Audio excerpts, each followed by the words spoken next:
Earlier this year, People Make Games published a huge investigative documentary about Disco Elysium and the allegations that the intellectual property rights to the game and its successor were stolen from its original creators. Last week, they were nominated for Best Creator of the Year by the Game Awards. That's the same show that awarded Disco Elysium in 2019. Their nomination reminded me of the mixed experience I had watching the documentary, and I want to take this opportunity to argue that even though their video on Disco Elysium is among the highest quality, highly ambitious pieces of investigative video game journalism out there, it also falls short at places that matter a lot, and I think it doesn't do the game, its creators, or their channel justice.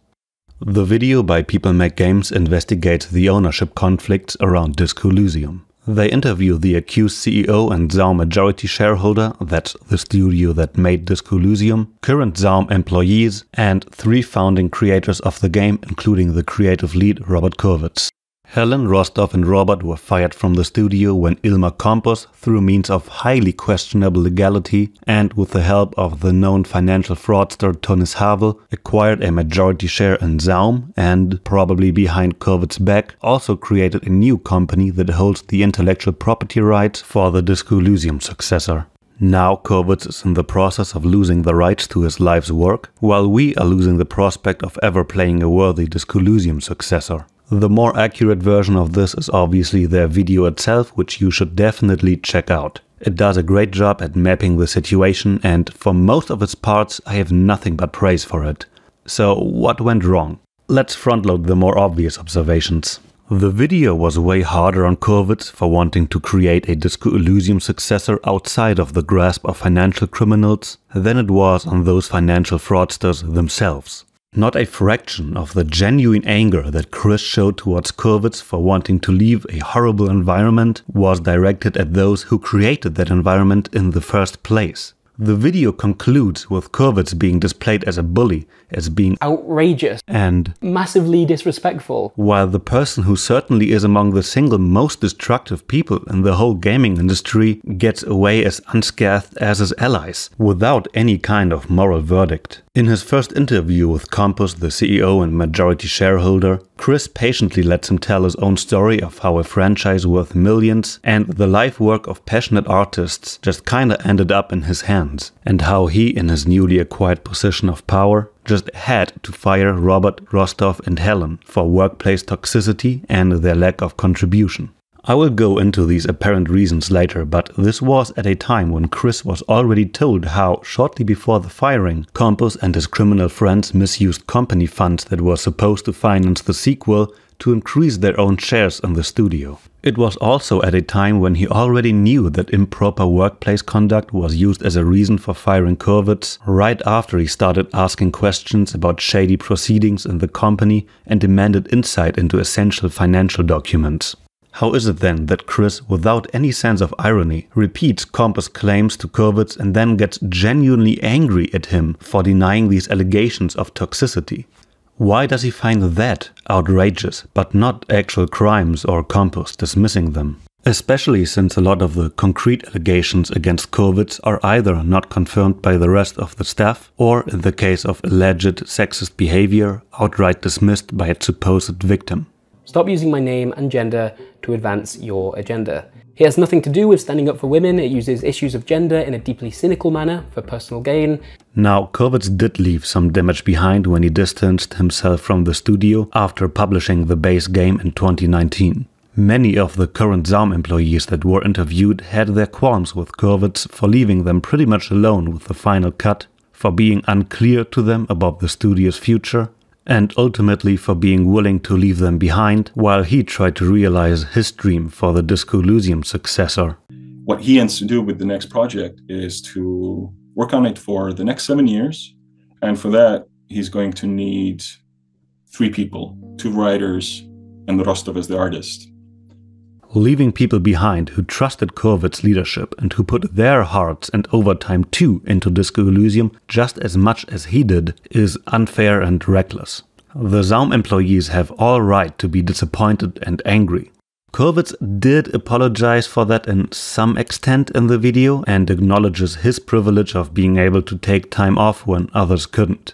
And just like Chris, I too would have liked Kovacs to apologize in a less abstract way. However, I also understand that the documentary will be used in court to document every single one of his personal shortcomings ever to use them against him. So I think it is essential to ask, what exactly did Kovacs distance himself from? Why did he desire a break from the previous corporate structures to create a new environment for the Disco Elysium sequel, even before he knew about all that shady stuff going on?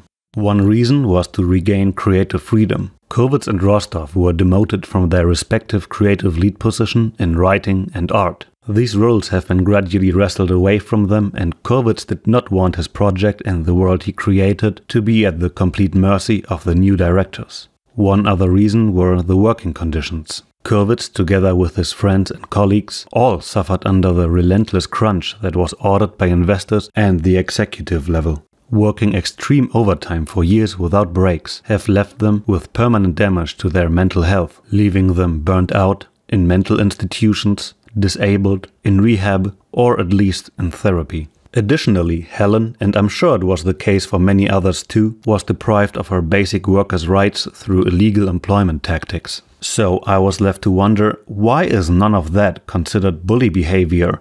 Toxicity. Or Not always pleasant. But Kovacs fleeing from that environment is. The video has a tendency of just naturalizing power exerted by the side of capital, be it inhumane workplace conditions or shady financial practices that rob artists of their past and future work. For example, is it really so hard for Chris to say a simple thing like, "Financial criminals are not good people." Like he quotes here from Kovacs' letter, from a letter that he thinks is outrageous and massively disrespectful, because it distracts from what he perceives as the problem at hand. But I wonder what really distracts from the problem at the core of all of this, from the crimes that poisoned the whole studio and brought all that misery to both Kovacs and all the other workers at Zaum in the first place.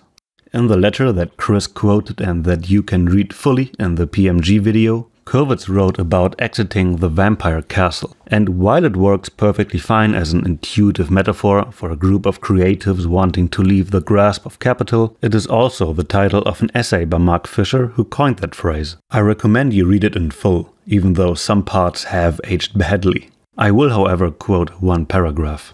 The first law of the vampire castle is individualize and privatize everything. While in theory it claims to be in favor of structural critique, in practice it never focuses on anything except individual behavior. Some of these working class types are not terribly well brought up and can be very rude at times. Remember, condemning individuals is always more important than paying attention to impersonal structures. The actual ruling class propagates ideologies of individualism while tending to act as a class. And isn't it a prime example of this class solidarity that you see surrounding the studio's affairs? It's an enormous feat by the team of PNG to have broken it down so clearly. Which is why I cannot comprehend why they choose for the rest of the 2/3 of the video to focus exclusively on Kovacs' personal shortcomings. It's disproportional. I get that Chris can't exactly force a statement about the shareholder situation from the current employees, because their livelihoods are on the line and they just saw 3 of their former colleagues getting fired after poking their noses into their boss's affairs. But it is still not only disproportionate but also 2 separate things. You just cannot weigh Kovacs being a jerk and taking time off against the major financial fraud that would have happened completely independent of Kovacs' personality disposition anyways. And yet the video ends with, well, neither side is innocent, it's complicated, and most importantly a suddenly very emotional Kovacs is a horrible person, which concludes the video and retroactively shapes its whole vibe. I am just asking them to redirect a tiny bit of that anger they feel for Kovacs towards the intrigues that made sure that we might never get a worthy successor to Disco Elysium, the game that single-handedly convinced me that our culture industry might once in a blue moon produce something that is actually good. And not just neuron activation 10-hour gaming session / escapism good, but genuinely valuable. It saddens me that this vast world of Elysium that has been nurtured in its creators' heads for 2 decades now was only able to take its first infant steps before it may now be shut down for good. Disco Elysium, Kovitz wrote, was always meant to be just a small introduction to the world of Elysium, and I fear that we will not see it expanded ever again, or that its successor will be made under people who legally own Disco Elysium, but not the grand cosmic scale and the 1,000-year-long history of Elysium that, for most of its parts, still only exists in its creators' heads. Disco Elysium worked because they made sure that this vast world spirit was expressed in all of the game's tiniest parts. And that is why Disco Elysium 2 just won't work without Robert, Helen and Rostov. Because they are major parts of the iceberg whose tiny tip we see in Disco Elysium. The remaining Zaum employees, I'm sure, are amazing, talented people. But even exceptional writers like Argo Tulik can't make up for the fact that Disco Elysium's philosophy, history, and most exceptionally its political rigor and willingness to offend will definitely not make a comeback in the polished commodity that this kind of successor would be. So far, we've only managed to show you a tiny, insignificant corner of it, the district of Martinez in Revachol West on Insulinde. I cannot begin to tell you how introductory it is. Disco Elysium means I learn Elysium. It's small, a matchbox world. It's all we had money for. I want to make one more point before we wrap it up, maybe the most essential of them all. I have already talked about the asymmetry of having such a strong and emotional moral verdict about Kovitz's person, but nothing of the sort for Kompos and his allies. But why exactly isn't there one? Let's listen to the video's conclusion about the legal situation. Don't get me wrong, I absolutely appreciate that this is something that needs to go through the courts, and if anything illegal has happened, as Robert and the others believe, that has to be made right. Has Disco Elysium been stolen from some of its original creators? That's a question we're hopefully going to see answered in court at some point, although even then, I do worry there'll never be an entirely satisfying answer. If something illegal is proven to have happened, that's one thing, but what if that's not the case? How are you meant to feel if no laws were broken, but Kovitz and Rostov didn't fully understand what they'd given away? Before I try to answer this question, I want to emphasize that there shouldn't be a chance for what Kompos and Co. did to be legal. Kompos claims that Kovitz approved of the sale of shares and the creation of the IP company, which would make it legal. However, when Chris asks Kovitz, he denies giving his approval or having any knowledge of it at all. And when he asks Kompos for any proof, an email, a letter, a paper trail, anything, he says that there is none. So why does Chris make it sound like there's a good chance of all of this being completely fine and legal? Why does the video end in such an open way where there's no real conclusion, except, of course, Kovitz being a jerk? But let's get back to what Chris proposes as a conclusion. Has Disco Elysium been stolen from some of its original creators? That's a question we're hopefully going to see answered in court at some point, although even then, I do worry there'll never be an entirely satisfying answer. If something illegal is proven to have happened, that's one thing, but what if that's not the case? How are you meant to feel if no laws were broken, but Kovitz and Rostov didn't fully understand what they'd given away? Yes, what then? What if the court decides that all of this was legal? Are Kovitz and Co. to blame then because they were a bunch of brokies who didn't have the capital to fund their own game and thus predictably fell prey to the schemes of the economically powerful, who now didn't steal but legally claimed their life's work? Would that outcome just be a very normal, politically neutral mishap without any need for further scrutiny or even moral deliberation? All of this is really funny to me. People Make Games regularly take strong stands against classism in the video game industry. Video games have a class problem. But then seems to just brush off the clearly class-based conflict at the core of this situation. Because what do they think creates classism, if not the sheer right of economic power in all of its court-sanctioned legality? Why do they so willingly hand over the responsibility to judge the situation to the mechanisms that created it in the first place? Do they say that it is okay to claim an artist's life work if you have capital and the ability to maneuver it through the enigmatic loopholes of financial regulations? These structures are exactly what facilitates class power, or if you prefer, the right of the economically strong. Ilmar Kompos can be so relaxed and smug because he knows that what he did might actually lie perfectly within the rules of the game, or at least within its equally legal grey zones. And somehow for PMG this potential legality seems to relieve him of any personal accusations like the ones they attacked Kurvitz with. Instead, the video proposes that the courts will judge this case and that if anything illegal happened, it will be made right. As if their whole channel didn't revolve around scandals in the video game industry that were in most cases perfectly legal, but still outrageous. It would have been insulting to end these videos with, well, the courts will figure it out, because they clearly didn't. Why did they always take a stand there, but only now delegate their ability to judge to the system that enabled figures like Kompos and Havel in the first place? If you surrender your moral verdict to the laws of financial capital, you are simply on the side of capital, on the side of the economic strongman who bully the people who make games. I had basically finished this video when I stumbled across a blog post by Martin Luiga, another Zaum founding member and temporary Zaum employee. And despite him admitting that he is not on good terms with Kurvitz, he writes this.